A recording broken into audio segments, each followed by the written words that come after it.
مشكلة الشخير وانقطاع التنفس أثناء النوم هي مشكلة موجودة عند كتير من الناس، وبتسبب في مشاكل اجتماعية، وقد تتسبب في حوادث أثناء السواقة بسبب إن المريض ممكن يغفل أو ينام أثناء السواقة لأنه ما بياخدش كفايته من النوم بسبب النوم المتقطع أثناء النوم،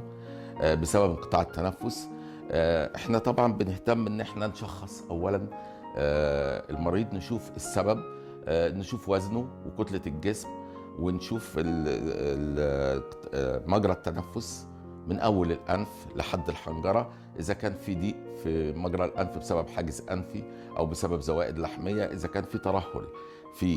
سقف الحلق، اذا كان في تضخم في قاعده اللسان. كل الحاجات دي بنبتدي نشخصها عشان نعالجها.